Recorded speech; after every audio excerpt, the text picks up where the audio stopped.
please stand for the arrival of His Honor, the Honorable Arthur J. LeBlanc, the Lieutenant Governor of Nova Scotia, and his wife, Patsy LeBlanc.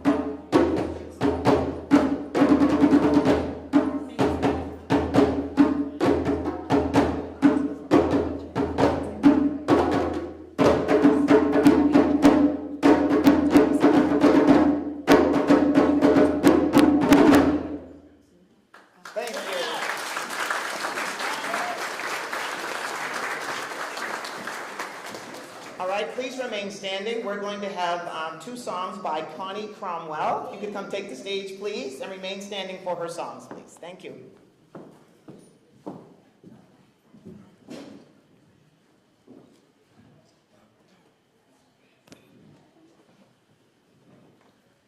Oh, Canada, our home and native land, true patron love, in all of us command.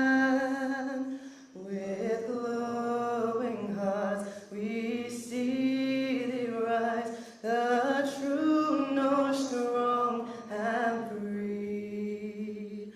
From far and wide, oh Canada, we stand on guard for thee.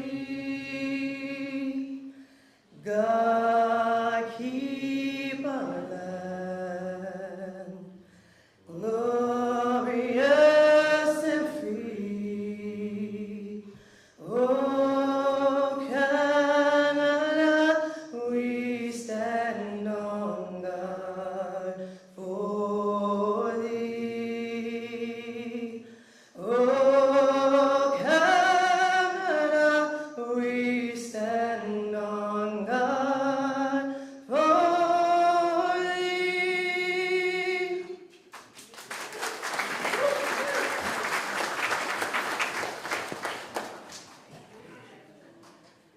Lift every voice and sing, till earth and heaven ring, ring with the harmonies of liberty. Let our rejoicing rise high as the listening skies.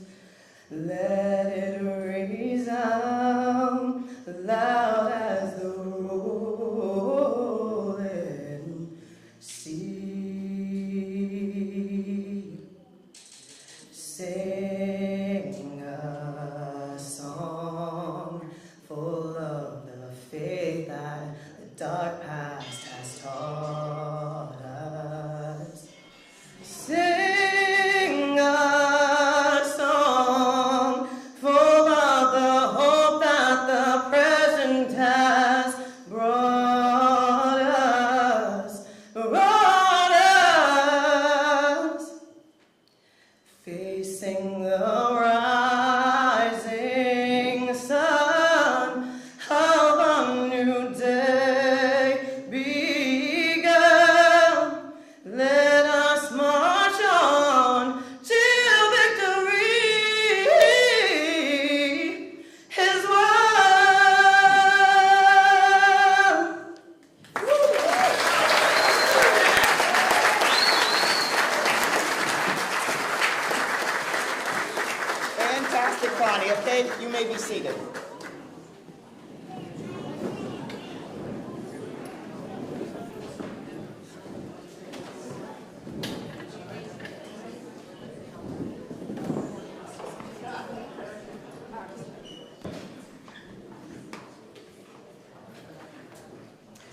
All right, we want to thank each and every one of you for coming from far and wide. Is there anyone here from outside of North America? How about outside of Canada? Besides me. Okay, there's a few of us. Okay, good. So welcome to everyone. We're all here to celebrate Weymouth Falls. A little bit about me. So I am born and raised in Weymouth Falls. So I've had a lot of, Mike is doing some funny things. I've had a lot of questions about who am I and where am I from. So I was born and raised in Weymouth Falls. I am the daughter of Lorraine Jarvis Cromwell, who is the daughter of Ida and Chester Jarvis. If there's anyone here who's related to those wonderful grandparents of mine, please stand. Stand, Ida and Chester. Context of who's here.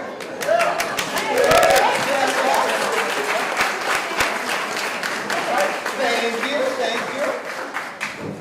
And my father was Norman Cromwell, who was the son of Ethel Langford, who is well, everybody knows Sam Langford. She was the niece of Sam Langford, the boxer, and her husband was Raleigh Cromwell. So, Rhonda, yes. There's nothing to say. Yes. I'm in Chicago now.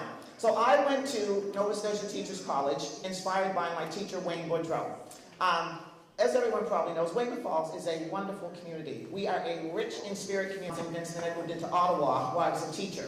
I did a lot of things during that time. I also was in the Royal Bank. I also was a chambermaid. And I did a whole bunch of things in my career. And then I moved on to Chicago, where I did a little bit of acting at my master's degree at Chicago State University. And I am now I was a professor, and now I'm the Dean of Adult Education at Oliver.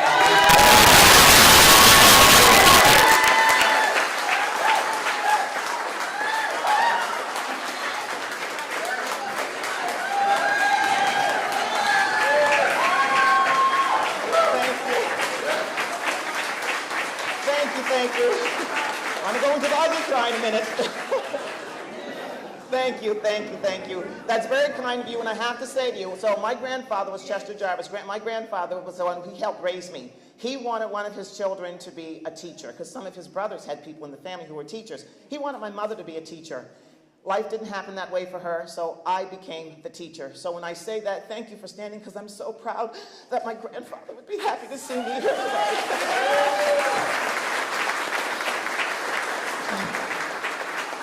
Okay, oh, goodness, okay. So, yes, thank you so much. And please know, everyone knows this, I come back to Weymouth Falls almost every year. It's been every 2 years today. So with that said, I'm going to introduce, it's my pleasure to call for some remarks from the Honorable Honorable LeBlanc. Thank you. Lieutenant Governor LeBlanc.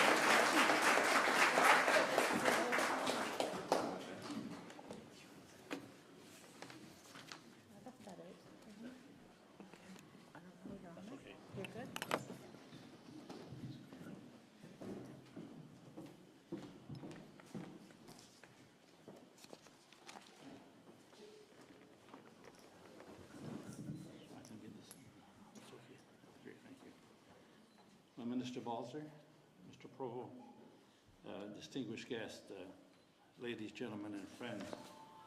Well, thank you. Thank you for inviting me. Thank you for your warm welcome.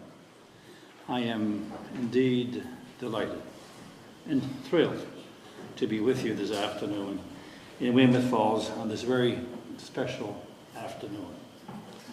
And as the King's representative in Nova Scotia, I am happy to present the Lieutenant Governor's Community Spirit Award to an exceptional group of individuals and to an outstanding community. Patsy and I have great admiration for your significant contributions to the community and indeed to Nova Scotia. Et à titre de représentant du roi Nouvelle-Écosse, c'est un honneur pour moi de présenter le prix du lieutenant-gouverneur pour l'esprit communautaire à un groupe de personnes exceptionnelles. Patsy et moi avons beaucoup d'admiration, beaucoup, pour vos importantes contributions à cette communauté et à l'ensemble de la Nouvelle-Écosse. truly, I was touched. In fact, I was more than touched. I was overwhelmed when I read the collection of personal stories that were submitted with the Weymouth Falls application package. I was struck by the strong sense of community that current and former residents, along with their descendants, maintain to this community, even after relocating to other parts of Nova Scotia, other parts of Canada, and indeed the world. This is what I call a gift, a rare gift that demonstrates what a special place Weymouth Falls holds in this province. Since its establishment, Weymouth Falls has been defined by determination and passion and resilience of its residents. The community was founded and shaped by Black loyalists, many of whom arrived in the region after escaping enslavement. And indeed, it is also well known, of course, as the birthplace of the boxing legend, Sam Langford, who fought against racial barriers and was inducted into the Ring Boxing Hall of Fame. During a time when racial segregation and discrimination influenced policies, men from Weymouth Falls served our country, Canada, by enlisting with the No. 2 Construction Battalion for the entirety of the First World War. And community members built a schoolhouse to ensure that African Nova Scotian children living in Weymouth Falls had access to education that had been denied to them. The Sam Langford Community Center stands as a physical representation of the history of this great community, along with the collective memories of community gatherings, family, and friendship. By visiting the grounds, Nova Scotians are indeed and must be reminded that we have been and how we wish to carry on into the future. As we reflect the past, we recognize the injustices caused by racial discrimination and recommit to building communities defined by equity, access, and inclusion. We take inspiration from leadership and perseverance demonstrated by Weymouth Falls, and are reminded that each individual, each of you, can facilitate positive change, even in the face of significant. In this case, many people have joined Ms. Grant in leading us to today, and you being chosen for the left.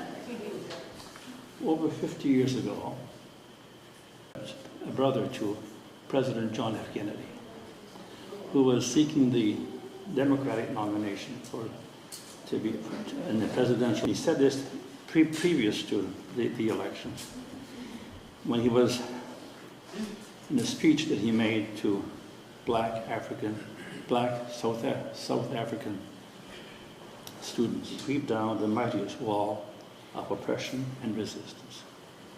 Well, this is what you have done to me. This is what you have achieved. So today's celebration, I must say, would not happen without the work and the dedication of officials of the Department of Communities, Culture, Tourism, and Heritage. Because I do appreciate your time and effort. So Patsy and I are indeed proud of you, extremely proud of you. This community has touched our hearts. Annual reunions in the years to come. So thank you again for having us. It's a thrill to be here, as I said.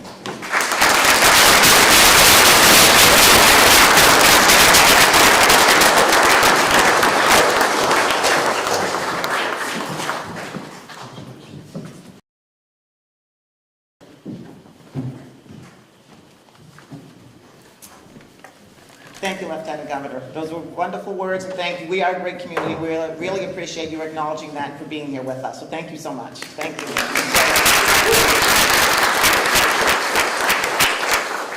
So I never miss the opportunity to talk about Canada, and especially Nova Scotia, and especially Weymouth Falls. I'm always talking about it to people so everyone knows that I'm from Canada when I'm in the States. But not because I say out and about, and they love to hear me say that, but because I talk about, because a lot of people don't know that there are black people in Canada, and that there are black people in Nova Scotia, and that there are communities like Weymouth Falls that exist. The fact is, there's a black community in almost every town. If you go to a town and ask where's the black community, they can tell you. There, right? So to make sure that I tell that to everybody, and this one place, right now I'm going to introduce the executive director where I tell everybody they need to go visit, and that is the Black Cultural Center. Russell Gross is going to give us some remarks. He is the executive director of the Black Cultural Center for Nova Scotia in Cherry Brook. The center was established in 1983 to protect, preserve, and promote the culture of African Nova Scotia. It's a museum and cultural gathering place where the rich history of Canada's oldest and longest-standing black communities can be discovered and explored. This year, the Black Cultural Center is celebrating the 40th anniversary. And that is a major milestone for African Nova Scotians all across the province.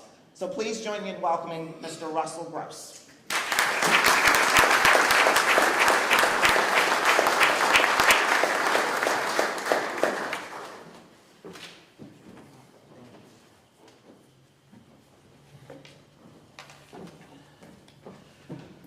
Well, good afternoon, everyone.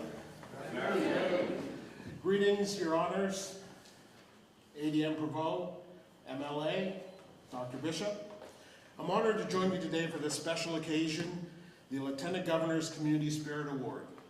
It speaks to the strength and dedication of your community and the work you are doing to ensure that that history never dies. Today, you learned about the remarkable steadfastness of your history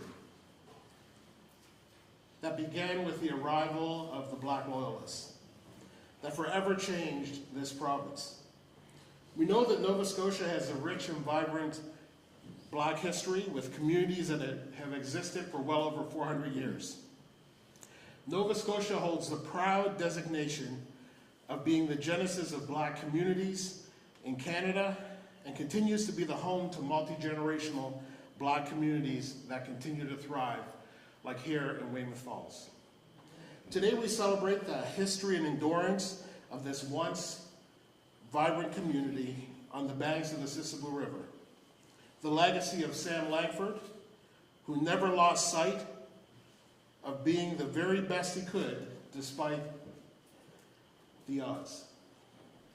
Or the remarkable contributions that members of this community have played in the shipbuilding and lumber industries.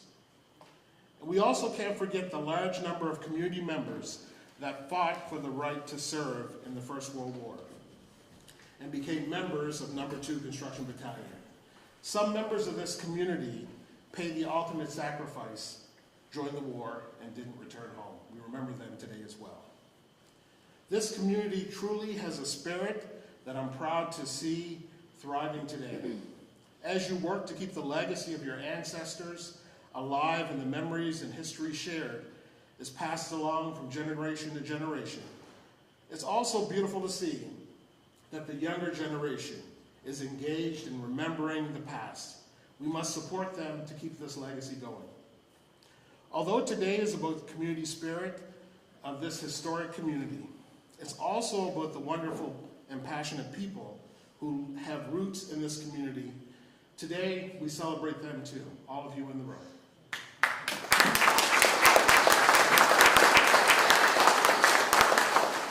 In closing, I would like to take this opportunity to acknowledge a son of this community that has made an incredible contribution.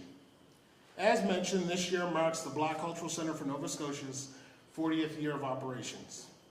We've spent a lot of time this past year reflecting on the center's humble beginnings. I would like to take this opportunity to recognize that the Black Cultural Center's first official employee that guided the organization in starting the foundation of storytelling, the ability of the organization to share history in a time when remembering history wasn't something that was popular. And that when we looked at our history as Black people, we always remembered our tragic past.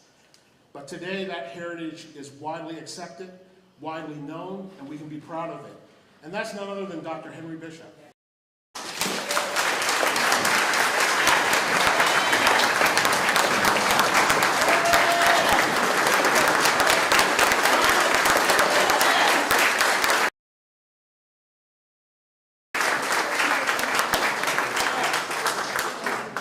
Dr. Bishop started at the Black Cultural Center in the early 80s as the first official employee of the center. And he helped to share the organization's mission to protect, preserve, and promote Black history and culture. He dedicated his work to seeing that the founding members' vision would come to life. I am glad to work in his footsteps each and every day, and I'm proud to call him a friend and mentor. I would like to present you, Henry, with an award of excellence as an African Nova Scotia trailblazer.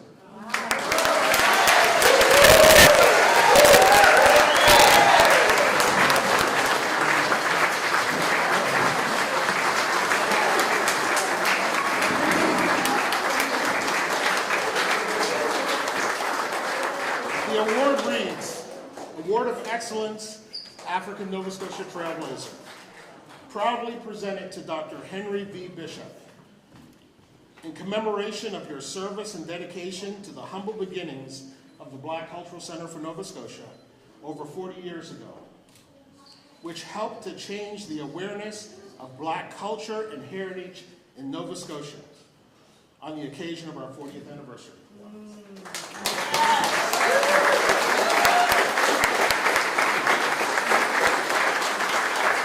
Thank you.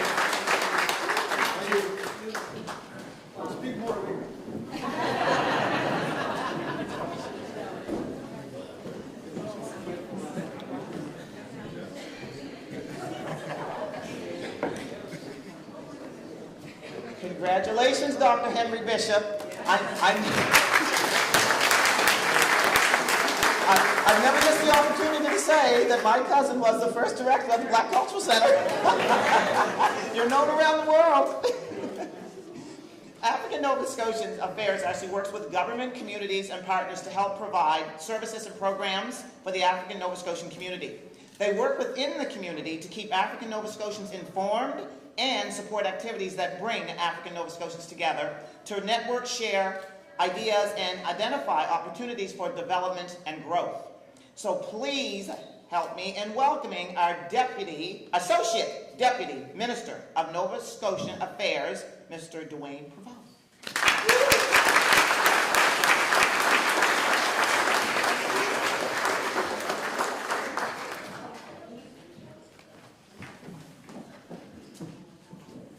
You see how we come up, we go from African Nova Scotia to Nova Scotian Affairs. We run it now, right? Oh, you know, Your Honor, Minister Balser, Dr. Bishop, distinguished guests, community members. It's great to be here. As you all know, I'm the Associate Deputy Minister for African Nova Scotian Affairs within the Department of Communities, Culture, Tourism, and Heritage. And I'm really happy to be here today. I just want to get a couple of acknowledgements out of the way. First of all, is that I'd like to acknowledge that we're in Mi'kmaq, the traditional and unceded territory of our country. But I also want to acknowledge the existence of people of African descent in this province for more than 400 years. You know, may we honor and have gratitude to our ancestors who fought to make sure that our history was not lost. And with that, with their fight and with their struggle also comes the responsibility for us in this generation to make sure that legacy continues.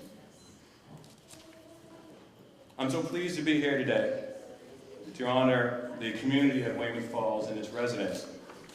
You know, this week has been a very big week for us in terms of people of African descent. As you know, on August 1st, we recognized Emancipation Day.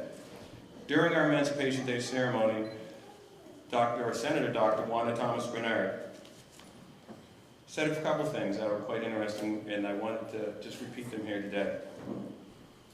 And one of those things that she said was, and is really a challenge to each and every one of us, was that she wanted to challenge each and every one of us to acknowledge the past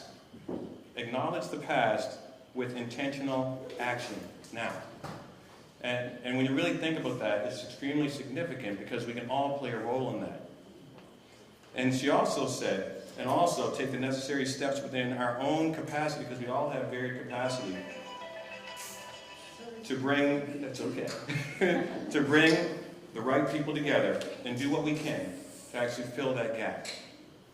And so, another thing that I wanted to always say, and this is a bit of a model for African Nova Scotian affairs, because we tend to look at things from a broader perspective in terms of our majority of our minority.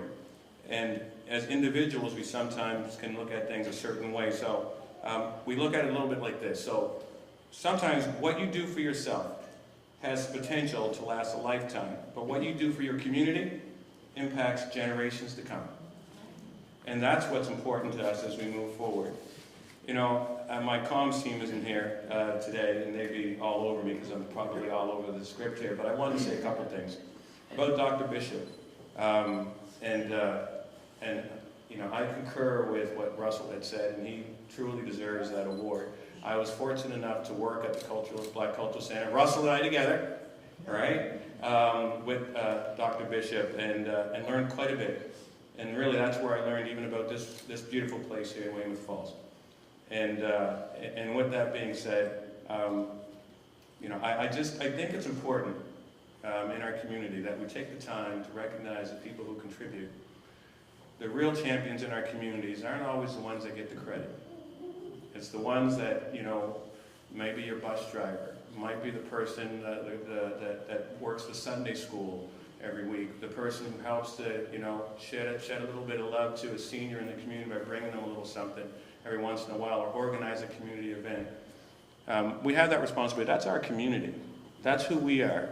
And I wanted to just say that. And as we go through African Nova Scotian affairs, we're trying to make sure that we're acknowledging and making sure that we're creating more access to all of our communities across this province, to make sure that no one feels that they don't have a place to go, to be able to get the services that they truly deserve under the departments that have those responsibilities to serve all Nova Scotians. And that's what we're trying to do here.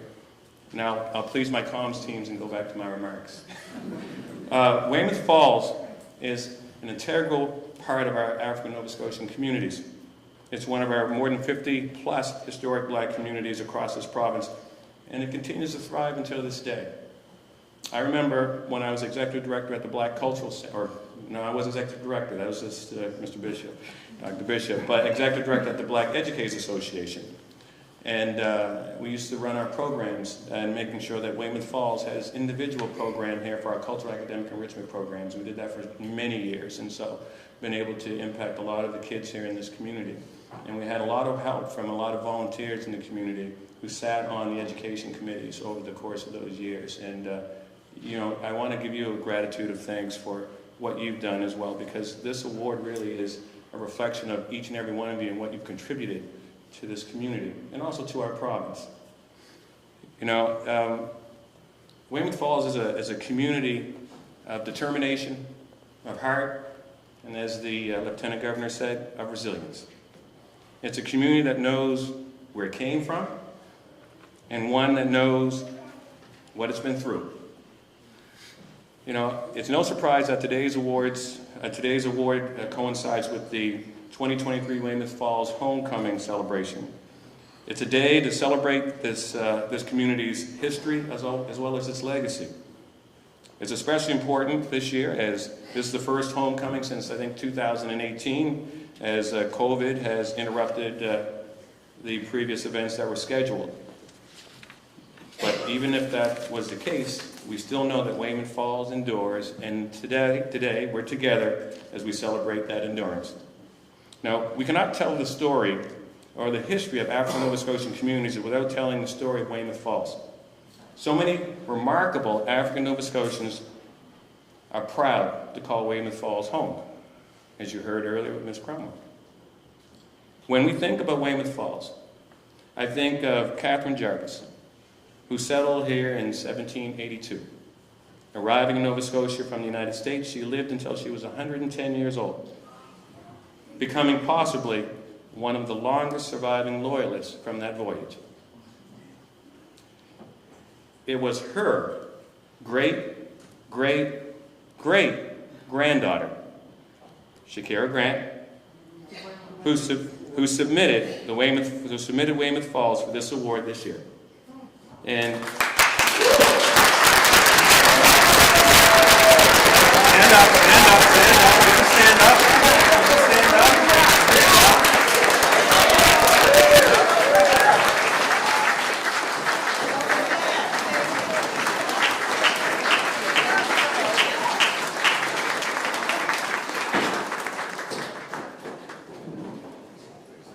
And it is in this way that the legacy of African Nova Scotians in Weymouth Falls continues to endure. When I think of Weymouth Falls, and this is one of the things that Dr. Bishop, because he would do renderings as well as pictures and things at the Cultural Center when I had my fortunate ability to be there, I also have to think about Boxer Sam Langford, you know.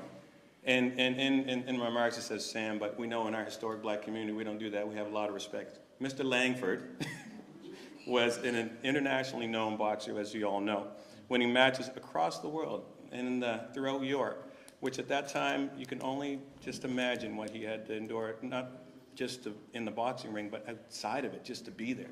And that strength came from here, from Weymouth Falls. And it's because of this legacy, this endurance, this rich history, that Weymouth Falls was one of the ones that was chosen to be a recipient of the Lieutenant Governor's Community Spirit Award. And it is because of the history that we know that Weymouth Falls has, that we know that Weymouth Falls is going to have a very bright future. You know, I'd like to say a whole bunch more, but I'd like to wrap up by just saying I want to thank His Honor, the Lieutenant Governor Arthur J. LeBlanc, for this award, but also for being here. You know, I've been around a few years, and we had you know, quite a few really good lieutenant governors. And one of them was one of our own, who was the Honorable Mayan Francis, who was absolutely phenomenal for us. But I want to say with Lieutenant Governor Arthur J. LeBlanc, he's always there whenever we need him. And I want to give him thanks for that. I want to give him thanks for that.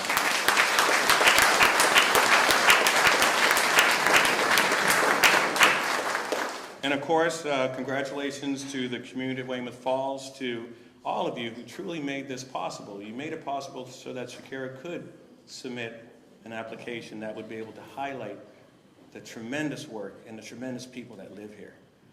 And I'm just pleased to be a small piece of that, whether it's to helping to provide programming services or be able to create access and a little bit of capacity so we can have even a stronger voice that truly tries to reflect the people that we truly are.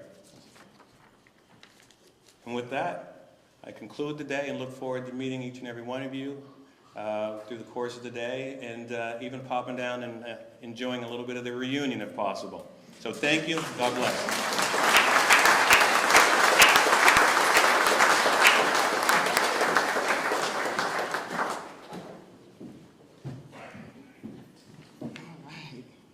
Thank you, Associate Deputy Minister of African Nova Scotians Affairs, Dwayne Provo. Thank you. That's a mouthful.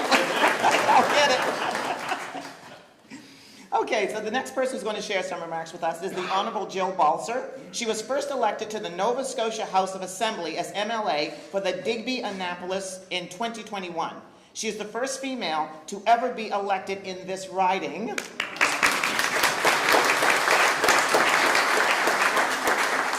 MLA Balser is the Minister of Labor, Skills, and Immigration, and currently sits on the Treasury and Policy Board. So please join me in welcoming MLA Jill Balser.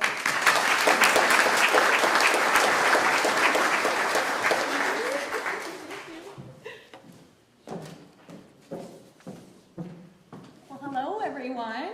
Hello. What a morning so far, right? This has just been incredible. So, Your Honors, it's always a pleasure to see you. Distinguished guests, Dr. Bishop, ADM Provo, Mr. Gross, community members, welcome to Weymouth Falls. Yay!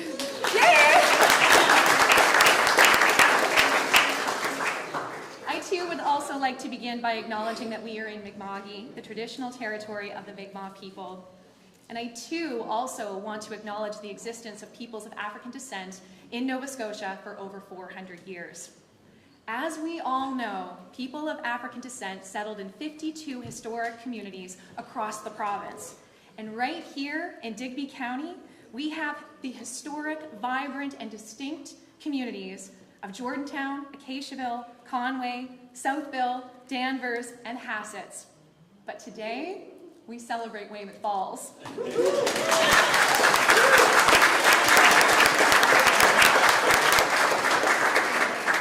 We are here to celebrate you, the residents, descendants, and elders, the ancestors, and the future of Weymouth Falls. We are here to celebrate your passion and dedication to this place you love most, a place rich in history, a place full of life and friendly people. But most importantly, we celebrate your sense of community spirit. It is an absolute honor to be here on behalf of the province, our Premier, and my honorable colleague, the Minister of Community, Cultures, Tourism and Heritage, Minister Pat Dunn. But I am most proud to be here today as your MLA and your friend and an ally. I would be remiss if I didn't get to say how happy I am to be here with my colleague, Associate Deputy Dwayne Provo. We've gotten a chance to attend many events together, and I have to say you're always a tough act to follow, even if you follow the script or not. So thank you for being here. I also just want to acknowledge all the speakers for your beautiful remarks. The Lieutenant Governor's Community Spirit Award raises awareness about the incredible work community members do to help create a healthy and prosperous Nova Scotia. This event today is an opportunity to honor this community that has shaped our history and continues to shape the future of our province. As a vibrant African Nova Scotia community, residents here have shown resilience in the face of adversity time and time again. And as we celebrate today, we are reminded of the important work that is necessary as we continue to work together to dismantle structures of ideologies of anti-Black racism. The people of Weymouth Falls are so important. They're knowledge keepers of the history of this region and of our province. It is the power of its community members why Weymouth Falls was chosen as the 2022 recipient of the Lieutenant Governor's Community Spirit Award. Now, I'd like to talk about a young lady who is responsible for making this all happen. Now I'm going to completely embarrass you there, Shakira, so Shakira Grant. Shakira, thank you. Look at what you've done. Look at this incredible work. But we know that you didn't do it alone. So we want to acknowledge everyone who played a contribution in making today happen, because today is extraordinary. Shakira said in her submission for the Community Spirit Award that many people who have never lived here make regular visits to Weymouth because they feel a deep connection to this place. This goes to show how important history, heritage, and the power of community is in Weymouth Falls. It's not just a place, it's a home, even for people who live far away. Their roots are here. So Shakira, I actually have a little something for you. When I heard that Weymouth Falls was the recipient of the 2022 award, I got up in the legislature and made a member statement. So I brought a copy and I would like to present it to you.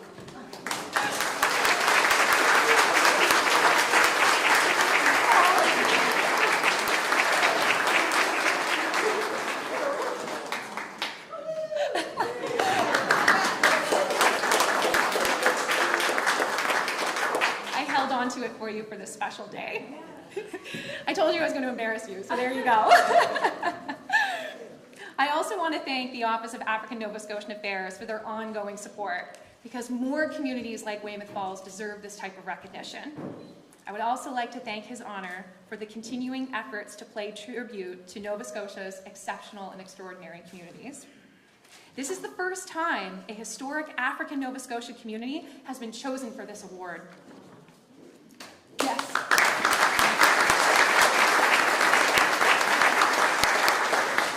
I was going to say, so the whole entire community deserves a giant round of applause. So we need to do it again. Congratulations, Weymouth Falls.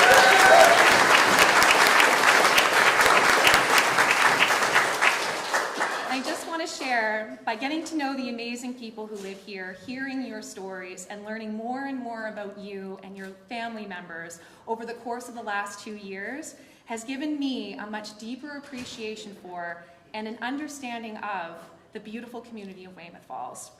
So I want to wish everyone a very happy reunion weekend. Have lots of fun, stay safe, and for everyone who has traveled to this beautiful place, we wish you safe travels home, and we can't wait to see you for the next one next year. So,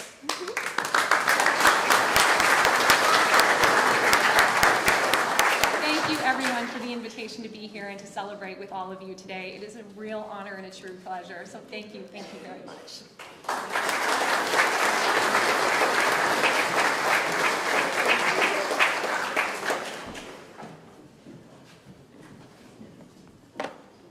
Thank you, MLA Balser. Okay, so our last and final speaker is someone that we've been introduced to several times and we all know quite well and very proud of, Dr. Henry V. Bishop. He is an esteemed musician, humanitarian, and motivational speaker hailing from Weymouth Falls, Digby County.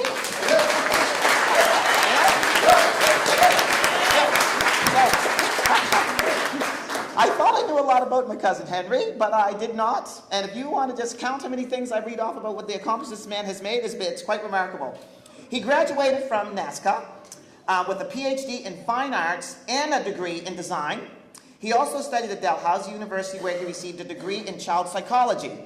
He is well known as a Black history specialist and educator of young and old alike.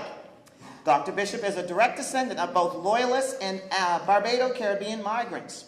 He served as a chief curator of the Black Cultural Center for Nova Scotia and instructor at the Black Cultural Center, did I say that for Nova Scotia? Okay. An instructor at the Nova Scotia Community College and has won many awards for his visual artistry while also being a prominent musician. He currently specializes in mind, body, and wellness courses teaching African, am I saying it right, djembe? Djembe? Drumming and otherwise performing as a guest percussionist with numerous Nova Scotia bands. So please join me in giving a warm welcome to Weymouth Falls' very own Dr. Henry Bishop, who's going to present history.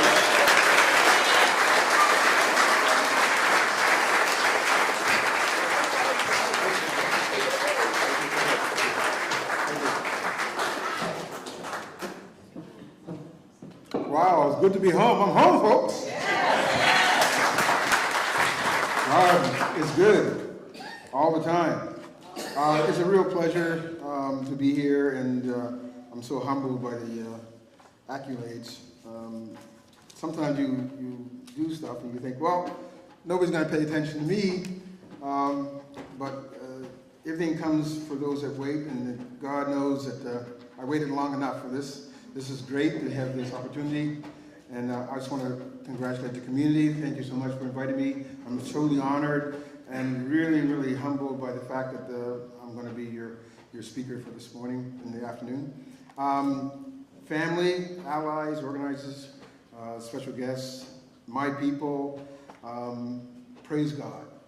Praise God. Give God a hand for us coming all this way, so many years. And this is why we're here. Asante sana, merci beaucoup. Thank you for the greatness of our community and the work that has been done to keep us alive, to keep us motivated, to keep on keeping on. So there's a saying, the African proverb, if you want to know the truth about something, you have to start from the beginning.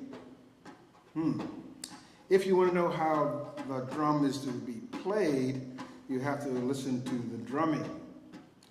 So, please indulge me. I want to take you on a little journey.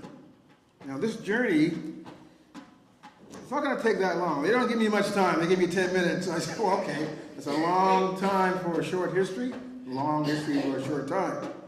So, I want to take a brief moment of your time, a historical journey. That's how we all came here, to travel from many ways, from different places, and we all came on different ships, but we're in the same boat now. Amen? So get on board. You know, people, my people, get on board. All you need is faith. That's all you need is faith. That's how we got here. Not by sight, but by faith. Okay? So this is a soul journey. You heard of Soul Train? This is Soul Journey Train right here. All right? So we're going to take that train. So did you know? Now, this is going to be a surprise to a lot of people. I specialize in history. So we researched and we looked at things very detailed. Well, Your Honor, it's a very pleasure to have you and Mrs. LeBlanc here, because in 1755, Weymouth Falls began. I said 1755. Now, what's surprising about that is that it wasn't always a black community. A man by the name of Mr. Charles Chat LeBlanc started the community after escaping from the Grand Derangement. And where did he go? To Weymouth Falls. So it's no coincidence that you're here today. This is the ancestors speaking to us. Stand up and take that acknowledgement, Mr. LeBlanc. This is your people.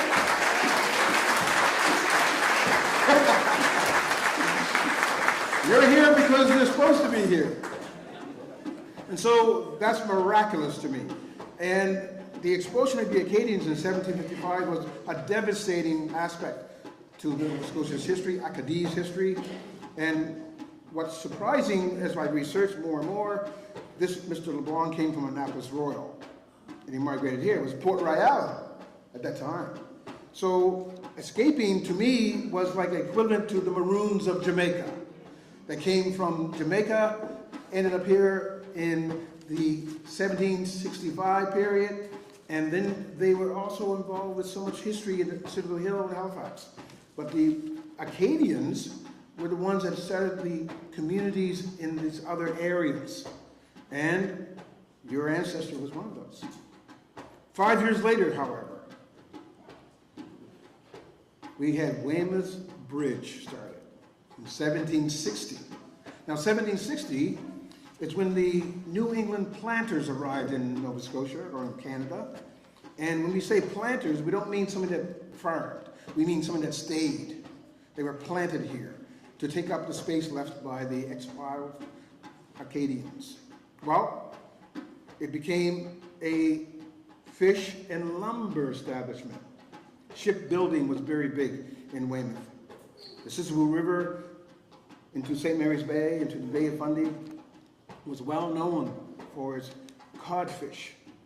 And what's surprising about that fish that went from the codfish to Caribbean areas, where in Jamaica today, they have ackee and salt fish. Well, guess where that salt fish is from? Good old Nova Scotia. They have their national dish, and they use our fish. That's our fishing story. And so, our history is very unique. However, things changed. We changed in 1783. Right, Mr. Perot? We changed because the big influx of the black loyalists came. About 3,500 came from the United States. In those days, it was the 13 colonies. So they were still scattered across the southern states, and they were escaping the onslaught of the terrible institution of African slavery. The War of Independence had promised these individuals, if they fought on the British side, land, 100 acres and a mule. We're still looking for the mule. And we didn't get 100 acres either. We want those back. And so that's the history that's been lost there. However, when they settled in this area, there was an Acadian presence. And the Acadians had something in common: the oppression, the negative response from other people about their lives. So they joined forces with the African Nova Scotians, and they started moving into Weymouth Falls. So that's a beautiful story, that amalgamation happened there. The beginnings started in Shelburne, in Port Roseway, the land disbursements in Yarmouth and Weymouth Falls, Weymouth Bridge, Tuscott, Danvers, Southville, Hassett. All these places were settled around that same 1783, 84, 85 period of time. What's unique about those individuals that came in from the Black Loyalists, they were free people. Free individuals. Yes, they had suffered the terrible institution of slavery, but they have been given freedom, particularly because of their skills. What surprises most people when I talk about the black people who came to Nova Scotia, that we were skill-based people. They had shipwrights, they had carpenters, farmers, they had wheelwrights, they had people who were good at training animals, oxen, lumbermen.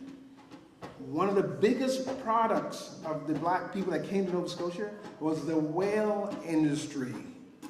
Whaling was huge, lucrative. Whale oil was used to light up street lights, used for engines to lubricate. So the whale industry was very big, huge whale industry. Black men who escaped from slavery jumped on whale ships. Why? Because as soon as you become a crew member, you're free. And so they were giving this tremendous opportunity and very dangerous occupation, the whaling industry. And so what I want to do right now, right here, in this moment, I want you to take a meditation moment about all those ancestors that we came from.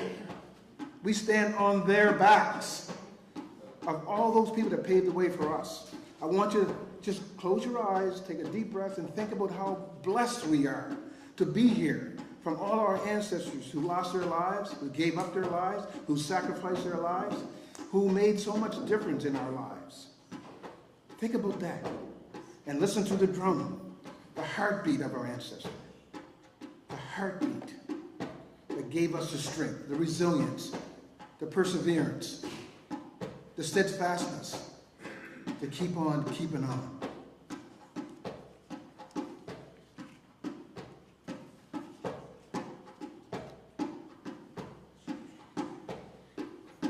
Thank you, thank you, thank you. God bless them. I'm going to break down our history a little bit. There's a lot of history we have in Nova Scotia, a lot of history in Weymouth Falls. So proud of that history. But let's look at what made us strong. The church, the spirituality.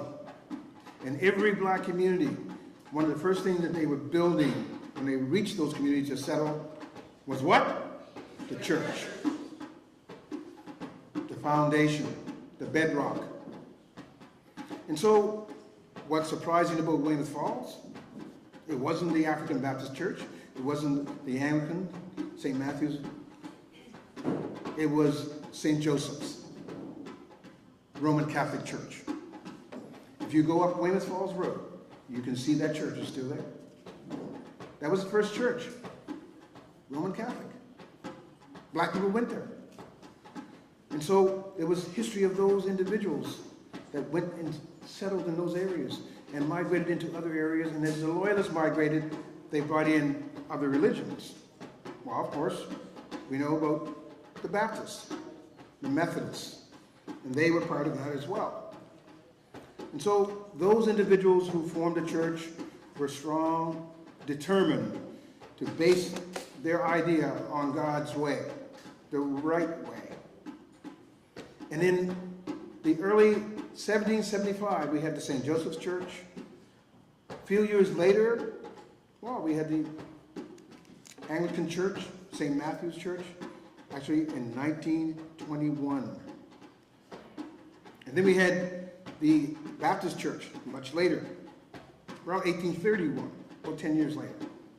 And then we have another church in Southville. I'm sure you know about it, St. Teresa's Roman Catholic Church. That was in the 1900s when that became connected with the Roman Catholics. And then we have the Kingdom Hall of the Jehovah's Witness Church in Weymouth Falls. See, churches were the ways where people met each other. They would mingle with each other. The African Anabaptist churches, where people were coming around to interrelate, and relationships became marriages. and family developments. So right now, think about the people. I want you to talk out loud and say, okay, your last name. And I know there's a lot of people that are connected with the same families here, but think about different names that you may not have heard today already. And I'm going to say one right now with my family is Bishop.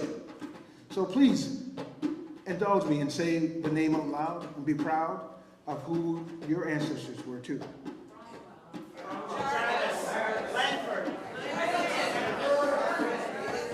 Keep it coming. Say it loud. I'm black and I'm proud. That's all right. That's all right. Keep it coming. Wow.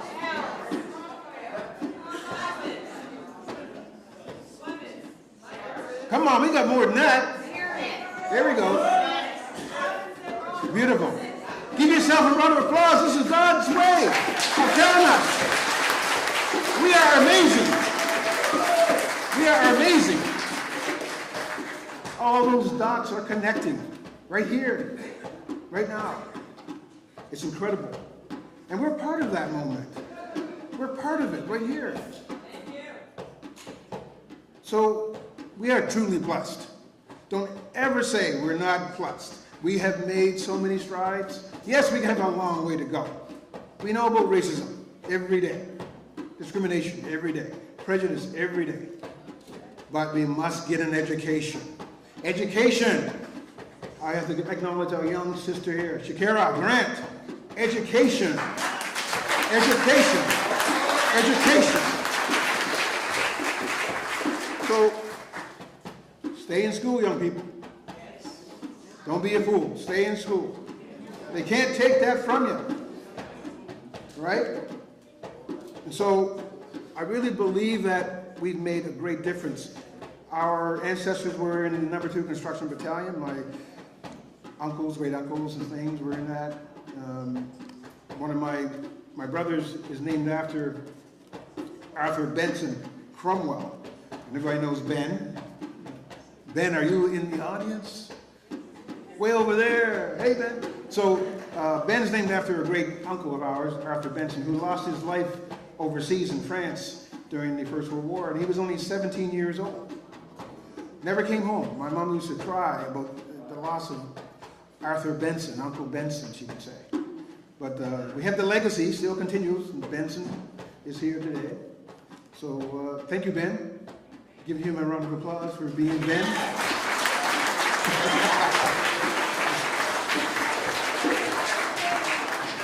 And I have another brother. I got to acknowledge my people. My brother is here. His name is Leonard Dalbert Bishop, but he likes Leonard. Okay, and Leonard is a mechanical engineer. He's from the Old West for 40 years. He thinks he's a Calgarian now because he's been out west so long, but he's Nova Scotian. He's Weymouth Falls. So give him a hand. He's a mechanic engineer. This is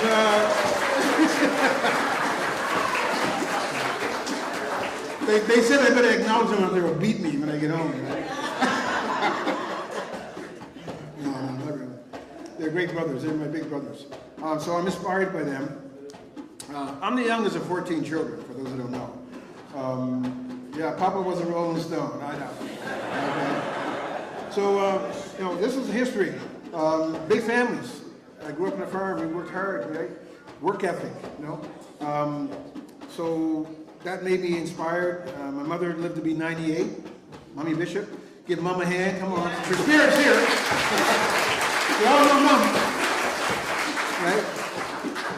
My lovely son here, Adrian, is my right-hand man, and he's a drummer. So he's educated too. Come on, drum.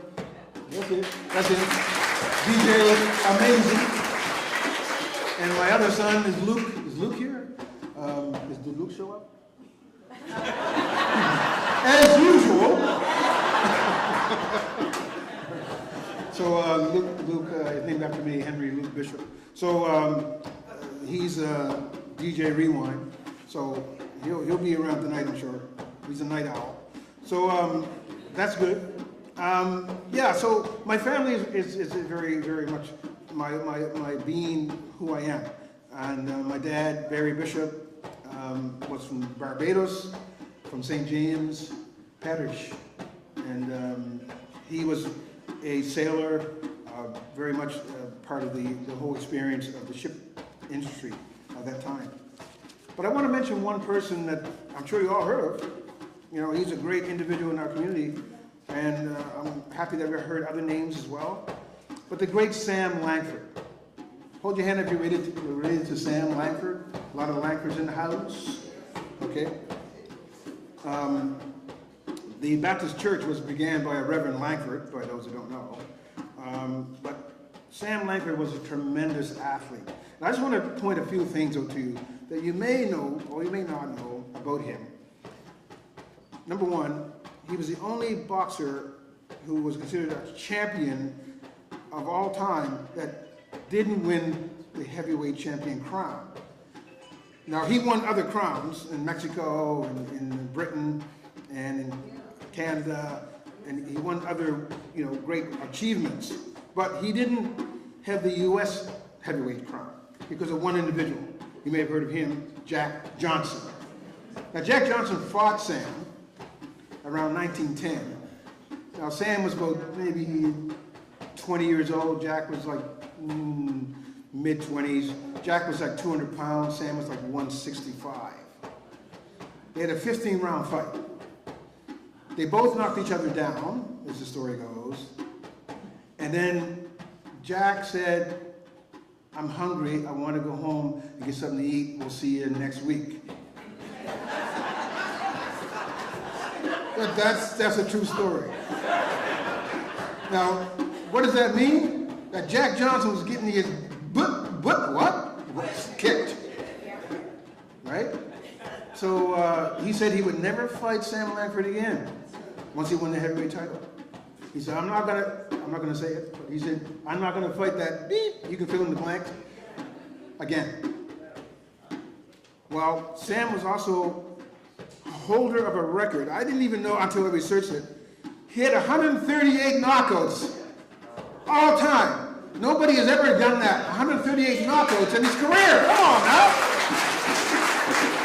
Wait, 138? Russell, I didn't know that. So 138, hold on now. Records. He had 614 fights in his career. They gave him 300. But he fought some guys 5 or 6 times. The same guy. They never have a record back. They just say, okay, he fought that one guy, Joe Gans, who fought him 10 times. Okay, that's all right. You only fought him once. Okay? So 614, that's the record right now. He holds the most consecutive wins of all boxers of all times. He had 84 consecutive wins. 84! Bang, bang, bang, knocking guys out.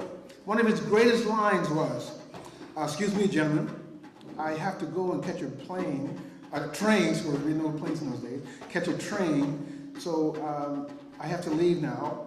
And the guy in the boxing ring said, "Well, look, the fight's not over. It is for you." One punch, he's gone. I gotta catch a train, right? Because he fought like 3 or 4 times a week, right? He holds the most titles that most boxers probably even dream of. Britain, like I said, Australia, Canada, Mexico.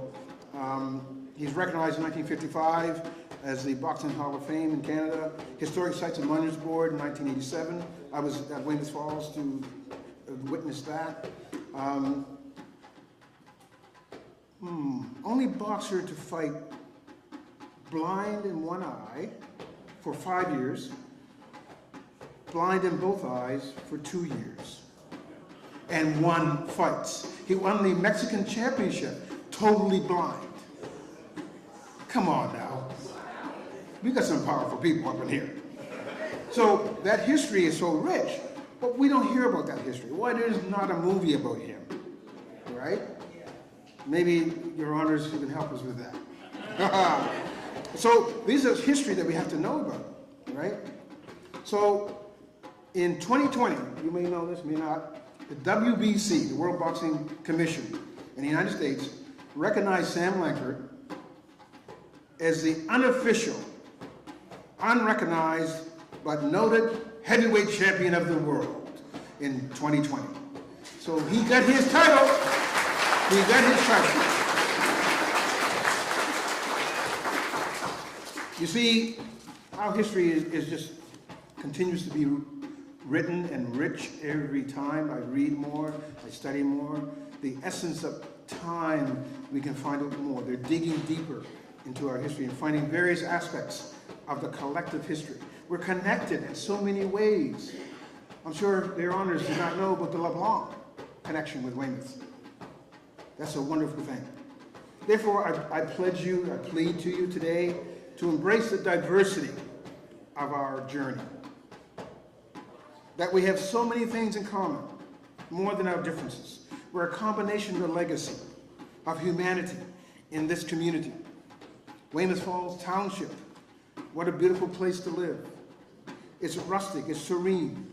It's a wonderful place to connect with your individual self.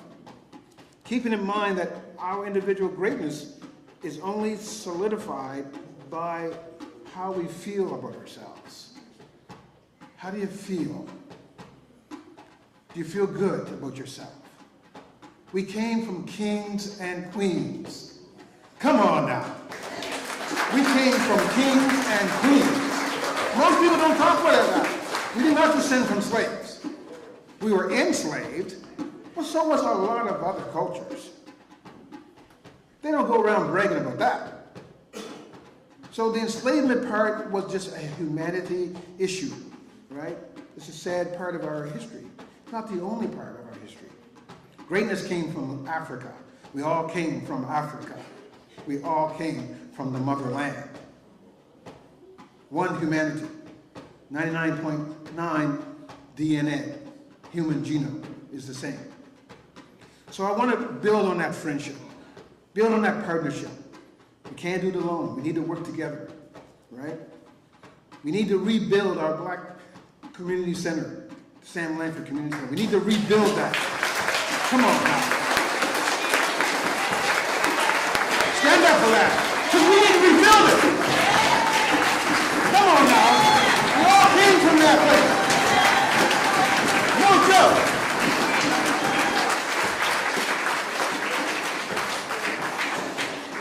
You know, I'm not playing. This is a real deal.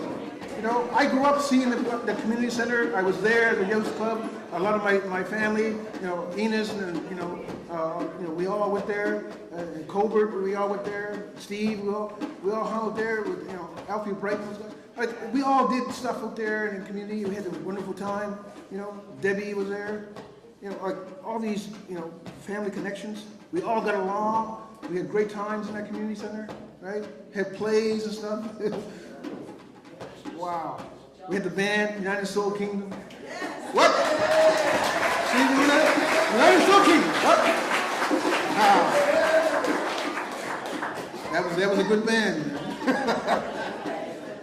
So, just in closing, I just want you to realize how great we are, how wonderful we are, how beautiful we are, right? Don't put yourself down. Stand up. Be the best. You are the ones that made the difference, right? Be the best you can be.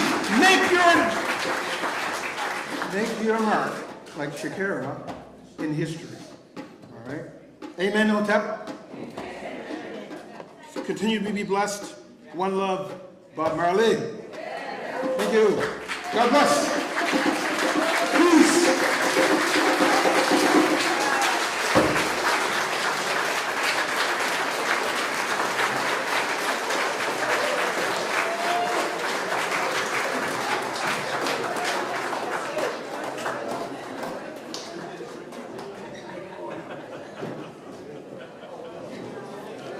All right, Dr. Bishop, that's how it's done. Motivate the crowd.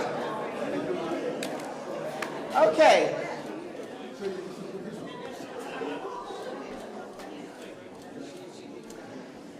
So at this point, we are going to, Henry kind of laid the background for us about Weymouth Falls and what an excellent job he did.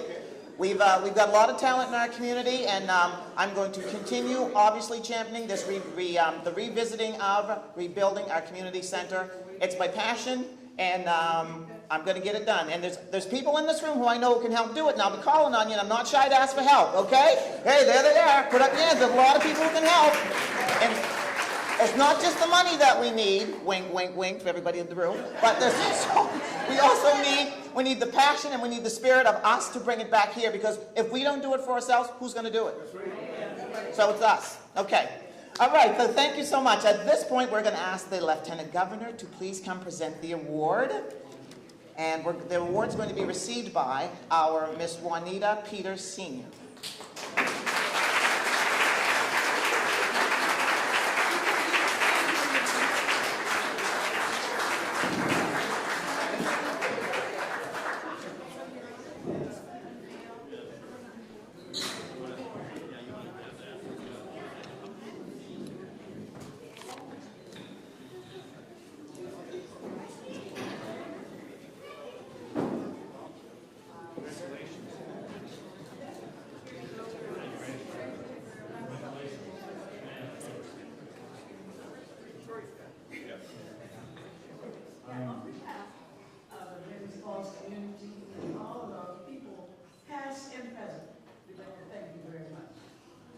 It is an honor for me to be here, presented to you again, a real pillar of the community. We'll cherish this forever. Well, we will cherish you as well. Thank you.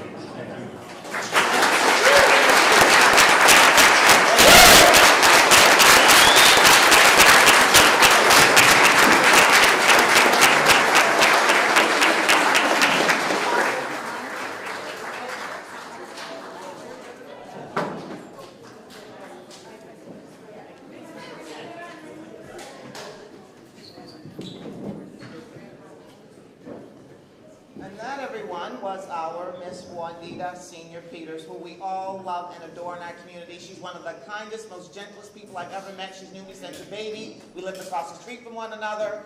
Thank you, Juanita, for everything you do for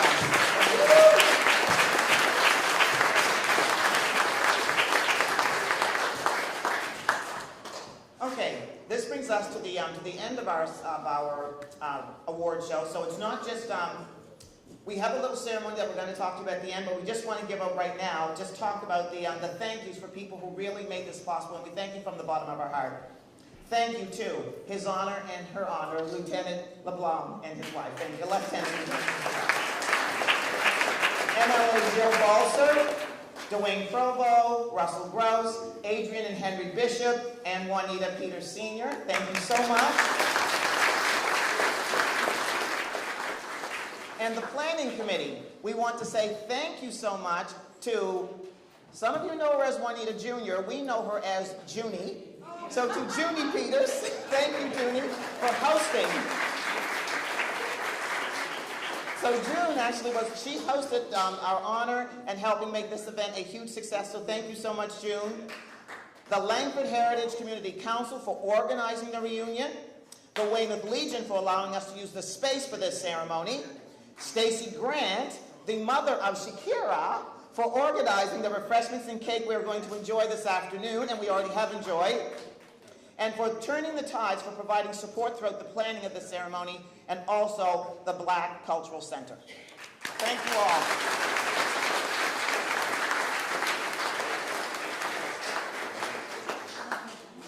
Those are our thank yous. Is Jermaine Langford here? Jermaine? Okay. He's gone. Okay. So it's not a wonder he's not here, because he is the person who is responsible for having the reunions back here and reviving them. So I want to give a shout out to Jermaine. So these reunions started actually with a cousinship. Who was part of that cousinship way back when? Raise your hand. Phyllis, Juanita, Ross, Rhoda. Yes, you started that cousinship, and that turned into a reunion. That started in 1995? Was that our first one? Yes, 1995. So as the years went on, the ladies did a great job. They were doing wonderful, but they said, we're kind of ready to step down now. We need someone to do something, to step in and help. So Stacy Grant, Jermaine, and I went to the meeting, and we said we want to help out. So we didn't know quite how to get started, but from there, we've all remained supportive of each other, but Jermaine truly took over. And I mean, sometimes he'd call me and say, Lana, I'm so excited I can't even speak. I can't even talk, but I'm so excited what's going to happen. And his past, there he is. There's Jermaine.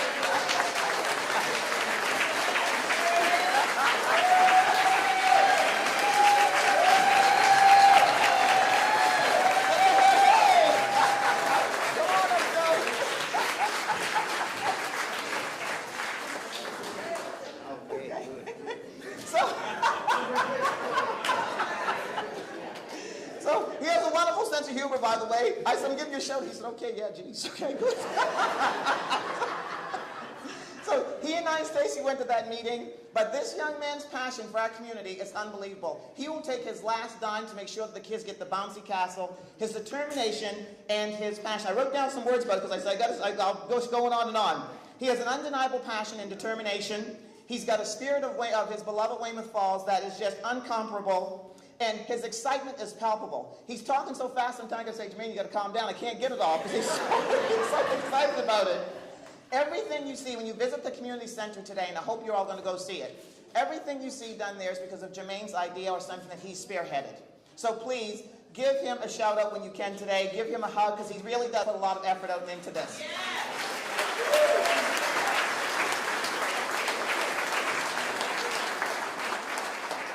And also, I have to mention this part as well.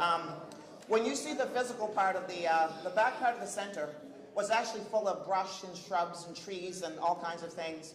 And a lot of that you see, the space that we have there today, that was done by my nephew Graham, who passed away in April of 2022. So when you see that ground, please give your silent thanks to him. Part of him is actually there because he made all of that possible. He came with his power saw roaring up the road on a truck and cut down all the trees for Jermaine. So we wanted to give a thank you to him.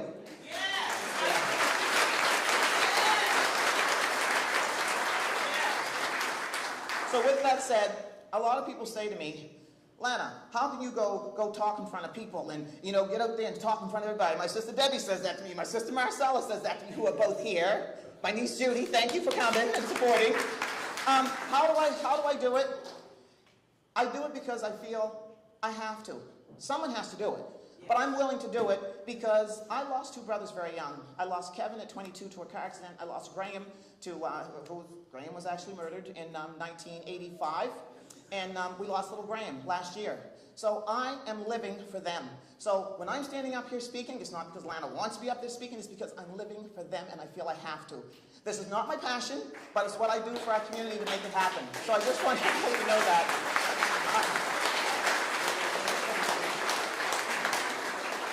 And I love what Henry said about spiritually calling the names. That's what I do. And that's how I keep living. So when I'm out there smiling, laughing, and talking, there's pain some time inside, but I keep living because I'm living for those people who are not here now, whose life was cut short.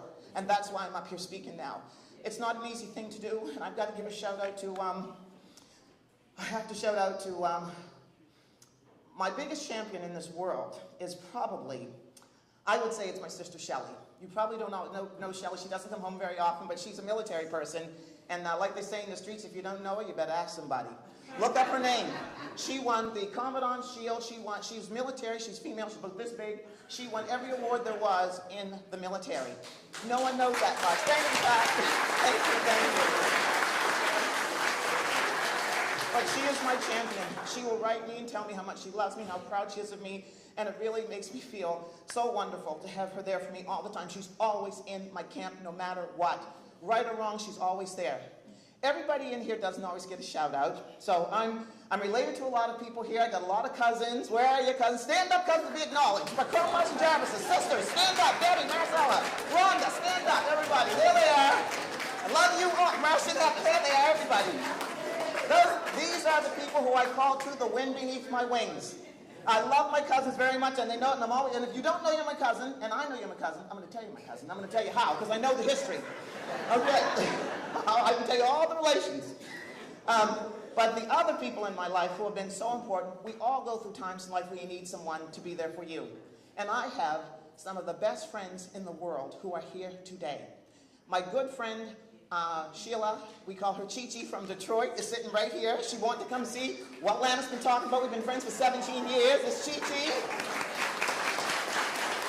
Next to her is Denise Cromwell. Stand up, Denise. And Yolanda. Stand up, girl. And Chi-Chi. These three women, these are the wind beneath my wings. There's been times in my life where I've needed someone. They've left children, husbands, boyfriends, grandkids, and come down to be with me in Chicago. That's who they are. Everybody needs friends like that. And I hope everyone in this room's got someone like that, because they are the people who have been there for me for some time. So the reason I'm standing up here is because they've been here to help me. And I thank you so much, you guys. I love you so much.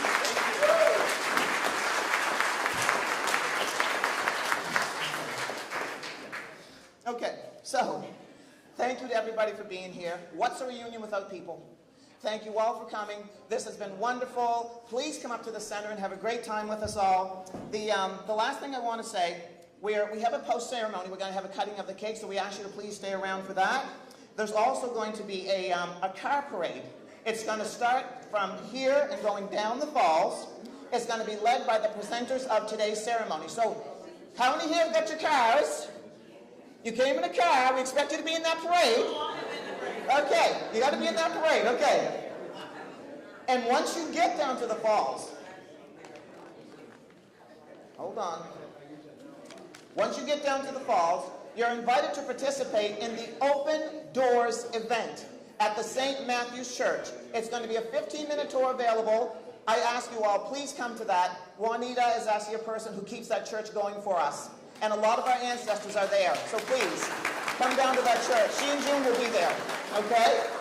And then there's going to be a reception with live music of our talent in our community at the community center. So please stay here and have some of the cake, and then we're going to have the parade starting at 2:15, Shakira, right? Okay, good. So, everybody, I would be remiss. Some people say remiss, and some people say remiss. I'm a teacher, so I pronounce them all the right way. If I did not mention Miss Shakira Grant, who has made all of this possible. This young lady here is so determined. She's industrious, relentless, diligent, phenomenal. She's a going concern. She kind of reminds me of me. I said, I don't know how this child came to this earth, but the child seems like she's my girl. Me and her, she's calling me on the phone. We're trying to connect with meetings. I'm in meetings, she's in meetings. Share, can we meet between lunch? Can we meet 10 minutes in downtime between meetings? That's how we were trying to get this thing together. Love her. Her spirit is undeniable. And this young lady has made all of this possible. So thank you, Shakira. Thank you, girl. Thank you. She has a spirit like no other. And I say, we're going to be getting some things done. So we got between Shakira, me, Jermaine, Junie, there's a lot of us in this community who are spirited. I'm a great motivator and I'm an encourager. If anyone tells me they can't do it, I'm going to tell you 10 ways you can. And I'll help you get there. So anyone here got any ideas, anything you want to do? I'm your encourager, I'm your girl. So come to me, okay? All right. Okay, everybody. Thank you so much for coming. Thank you.